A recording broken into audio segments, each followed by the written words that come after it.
ഇത് ബാനർജി. ഇദ്ദേഹത്തിൻ്റെ സക്സസ് സ്റ്റോറിയാണ് നമ്മളിന്ന് കാണാൻ പോകുന്നത്. എന്നെ ദുബായിൽ നിന്ന് വിളിച്ച് അബുദാബിയിൽ അദ്ദേഹത്തിൻ്റെ ഓഫീസിലേക്ക് കൊണ്ടുപോവുകയാണ്. അദ്ദേഹം തന്നെ ഡ്രൈവ് ചെയ്ത് എന്നെ ഇൻവൈറ്റ് ചെയ്ത്, ഞാൻ ദുബായിലുണ്ടെന്ന് പറഞ്ഞപ്പോൾ എനിക്ക് മെസ്സേജ് അയച്ച് എന്നെ അദ്ദേഹത്തിൻ്റെ ഓഫീസിൽ കൊണ്ടുവന്നേക്കാണ്. ഇപ്പോൾ രാത്രിയായി സമയം, അത്രയും ഡിസ്റ്റൻസ് ഉണ്ടായിരുന്നു. ഞങ്ങളിപ്പോൾ അദ്ദേഹത്തിൻ്റെ ഓഫീസിലേക്കാണ് പോകുന്നത്. ആ 12ാം നിലയിലാണ് അദ്ദേഹത്തിൻ്റെ ഓഫീസ്. ഒരാളുടെ മനസ്സിൻ്റെ ശക്തി എത്രമാത്രം ഉണ്ടെന്ന് ഇദ്ദേഹത്തിൻ്റെ അനുഭവത്തിലൂടെ നിങ്ങൾക്ക് മനസ്സിലാക്കാൻ പറ്റും. അതായത് ഇനി എല്ലാം ഉപേക്ഷിച്ച് 10-12 വർഷം ദുബായിൽ താമസിച്ച് എല്ലാം നിർത്തി നാട്ടിൽ പോകാൻ തീരുമാനിച്ചതിൻ്റെ തലേ ദിവസമാണ് മിറക്കിൾ സംഭവിച്ചത്. ദുബായിലെ തന്നെ ഏറ്റവും തിരക്കേറിയ സ്പേസിലാണ് അദ്ദേഹത്തിൻ്റെ ഓഫീസ് സ്റ്റാർട്ടായിരിക്കുന്നത്. അതും എങ്ങനെ സ്റ്റാർട്ടായി എന്നൊക്കെ ഉള്ളത് വളരെ മിറക്ലസ് ആയിട്ട് സംഭവിച്ചേക്കുന്നതാണ്. ഇതൊന്ന് ഞാൻ മനസ്സിലാക്കിയിരിക്കുന്നത് ഓൾറെഡി നിങ്ങളോട് പറഞ്ഞ കാര്യങ്ങൾ തന്നെയാണ്. നിങ്ങളുടെ ആത്മാവിന് വേണ്ടത് നിങ്ങൾ ചെയ്യുമ്പോൾ നിങ്ങൾക്ക് സന്തോഷം ഉണ്ടാക്കാനുള്ള സാഹചര്യങ്ങൾ വരും. അതായത് അദ്ദേഹത്തിൻ്റെ പുതിയ ബിസിനസ് ഐഡിയ ഒരാളോട് പറയുന്നു. ആ കേട്ട മാത്രയിൽ ടോട്ടൽ ഇൻവെസ്റ്റ്മെൻറ്റ് ആ ഫ്രണ്ട് നൽകാമെന്ന് പറയുന്നു. ലാഭത്തിൻ്റെ 80% ബാനർജിക്കും, 20% മാത്രം മതി ഇൻവെസ്റ്റർക്കും. ഇതെവിടെ സംഭവിക്കും? അദ്ദേഹത്തിൻ്റെ കഷ്ടപ്പാടിന് ദൈവം കൊടുത്ത ഏറ്റവും വലിയൊരു വരദാനമായിട്ടാണ് ഇതിനെ ഞാൻ മനസ്സിലാക്കുന്നത്. 12 വർഷം പല കമ്പനികളിൽ പല മേഖലയിൽ വർക്ക് ചെയ്തുകൊണ്ട് തന്നെ അദ്ദേഹത്തിൻ്റെ ഒരു കമ്പനി എങ്ങനെ റൺ ചെയ്യണം എന്നുള്ളത് വ്യക്തമായിട്ട് ധാരണയുണ്ട്. എഫിഷ്യൻ്റാണ്, അറിയാം. സോ ആ എഫിഷ്യൻസിയിലാണ് ആ ഇൻവെസ്റ്റർ ആ ട്രസ്റ്റ് കൊടുത്തത്. അദ്ദേഹം ലോ ഓഫ് അട്രാക്ഷൻ്റെ പല ക്ലാസ്സുകൾ അറ്റൻഡ് ചെയ്തിട്ടുണ്ടെന്ന് എന്നോട് പറഞ്ഞു, ആരുടെ അടുത്തൊക്കെയാണെന്നും പറഞ്ഞു. പക്ഷേ ഇപ്പോഴാണ് കാര്യങ്ങളെല്ലാം സംഭവിച്ചത്. അതിന് ദൈവത്തിന് ഞാൻ സ്പെഷ്യൽ നന്ദി പറയുന്നു. എന്നെ അതിനൊരു കരുവാക്കിയതിന്, കാരണമാക്കിയതിന് നന്ദി. Green capital Abu Dhabi. ഓക്കെ, ഇത് ഗ്രീൻ ക്യാപിറ്റൽ എന്ന് പറഞ്ഞാൽ ഭയങ്കര ഒരുപാട് സ്റ്റോറീസ് ഉണ്ട്. അതിൻ്റെ ബാക്കിൽ കണ്ടമാനം കഥകളുണ്ട്. ഓക്കെ, ആ കഥകൾ എൻ്റെ മുമ്പിൽ നിൽക്കുന്ന സാറ് പറയും. ഓക്കെ, പിന്നീട് പറയുന്നത്.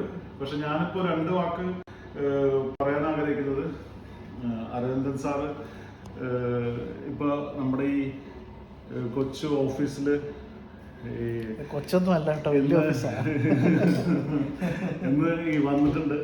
ഇന്നത്തെ ദിവസം എന്താ ഡേറ്റ്? എത്ര? ഇന്ന് 14. ടൈം വാട്സ് ടൈം നോ?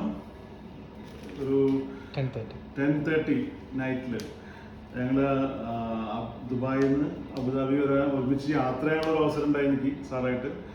അപ്പോൾ ഇവിടെ വന്നപ്പോൾ ഞാനിങ്ങനെ എൻ്റെ ഒരു സ്റ്റോറി സാറിന് കേൾക്കണം എന്നുണ്ടായിരുന്നു. അതുപോലെ തന്നെ എനിക്കും ആഗ്രഹം ഉണ്ടായിരുന്നു ഇങ്ങനത്തെ ഒരു സ്റ്റോറി അല്ല, എൻ്റെ ഒരു ചെറിയൊരു ഇതിൽ സാറിന് കൂടി പാട്ടാവുകയാണെങ്കിൽ it will be great motivation, ഒരു നല്ല മോട്ടിവേഷൻ ആവുന്നുണ്ടായിരുന്നു എനിക്ക്.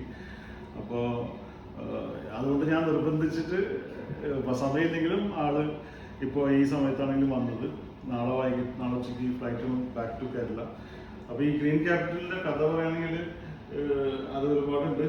പക്ഷേ ഇതൊരു സ്റ്റാർട്ടിങ് മാത്രമാണ്. ഓക്കെ, ഇത് ഞാൻ അറിഞ്ഞോ അറിയാതെയോ ഉണ്ടായിട്ടുള്ള ഒരു മനസ്സിൻ്റെ ആ ഒരു പോസിറ്റീവ്നെസ് ഇല്ലേ, അതൊന്നും ഉണ്ടായിട്ടുള്ളൊരു പ്രൊഡക്റ്റാണ്, ബൈ പ്രൊഡക്റ്റാണ് ഇത് ഫസ്റ്റ് പേജ് കൂടി ആയിട്ടില്ല ഇതിൻ്റെത്. അപ്പോൾ ഞാൻ പറഞ്ഞു ഈ ഗ്രീൻ ക്യാപിറ്റൽ എന്നുള്ള പേരുണ്ടാവണതും ഇതൊക്കെ ഞാൻ എല്ലാ കാര്യങ്ങളും സാറിനടുത്ത് പറഞ്ഞിരുന്നു. ഞാൻ വളരെ വിശദമായിട്ട് പറയാം. കാരണം ഇതെന്താണെന്ന് വെച്ച് കഴിഞ്ഞാൽ സക്സസ് സ്റ്റോറി എന്നൊക്കെ പറഞ്ഞത് ഇങ്ങനെ ഇരിക്കണം. നമുക്ക് കേൾക്കുമ്പോഴും നമുക്ക് കാണുമ്പോഴും അദ്ദേഹം വളരെ ലൈറ്റ് ഹാർട്ടായിട്ട് പറഞ്ഞേക്കുന്നു. അദ്ദേഹം നിങ്ങൾ നോക്കൂ, വരും മാസങ്ങളിൽ തന്നെ ഏറ്റവും വലിയൊരു ബിസിനസിന്റെ CEO ആണ് ഇരിക്കുന്നത്. അപ്പൊ അതിന്റെ ബിസിനസ് പോസിബിലിറ്റീസ് ഒക്കെ നമ്മൾ ഷെയർ ചെയ്യും. അപ്പൊ അതാ ഞാൻ പറഞ്ഞു, ഇത് മനസ്സിലാകുന്നവർക്ക് അദ്ദേഹത്തിന്റെ വളർച്ച ഞാൻ ഇടയ്ക്കിടയ്ക്കൂടെ വരും. അപ്പൊ അദ്ദേഹത്തിന്റെ വളർച്ച എനിക്ക് നേരിട്ട് കാണാൻ കഴിയും. അതൊരു കുഞ്ഞു കാരണമാവാൻ സാധിച്ചതിന് അദ്ദേഹം അത്രയും വില കൽപ്പിച്ച് എന്നെ ഇവിടെ ഇൻവൈറ്റ് ചെയ്തതിന് ഏറ്റവും കൂടുതൽ നന്ദിയാണ് അറിയിക്കുന്നത്. അപ്പൊ ഈ സാറ് പിന്നീട് എങ്ങനെയാണെന്ന് വെച്ചാൽ പറയുന്നത്. ഓക്കെ, സോ ഇതൊരു എൻ്റെ ഒരു ഇനിയുള്ളൊരു ആഗ്രഹം എന്ന് വെച്ചിട്ടുണ്ടെങ്കിൽ നമ്മൾ ഇപ്പോൾ സാറ് പറഞ്ഞിട്ടുള്ള കാര്യങ്ങളൊക്കെ ഒന്നുകൂടി സിസ്റ്റമാറ്റിക് ആയിട്ട് നമുക്കത് കണ്ടിന്യൂസ് ആയിട്ട് പ്രാക്ടീസ് ചെയ്തിട്ടുണ്ടായിരുന്നെങ്കിൽ എന്തായിരിക്കും എന്നുള്ളത് ഞാൻ ചിന്തിക്കുമ്പോൾ ഓക്കെ. അത് ഞാൻ എൻ്റെ ഉപബോധ മനസ്സ് ഞാൻ അറിയാണ്ട് നമ്മളെ കൊണ്ടുവന്നിരുന്ന ഇതുകൊണ്ട് ഉണ്ടായ ഭയപ്പെടുക്കുന്നത്. അപ്പൊ എൻ്റെ ബോധ മനസ്സും കൂടി അതിലൂടെ വരികയാണെങ്കിൽ എന്താവും അതിൻ്റെ ഒരു അൾട്ടിമേറ്റം എന്നുള്ളൊരു സംഭവം മനസ്സിലാവുമല്ലോ. അപ്പൊ അതാണ് ഞാനൊരു ചിന്തിച്ചു പോകുന്നത്. ഇനിയെങ്കിലും this point onwards, this point last week onwards when I was talking to you, അത് നമ്മൾ തീരുമാനിച്ചതാണ്. I will give my heart out of it. At least rest of my life will be very systematic and also I'll enjoy my life. I began to love myself. നല്ല നമ്മൾ മറ്റുള്ളവർക്ക് ഉണ്ടാവുള്ളൂ. So ബാക്കിയുള്ള സാറിൻ്റെ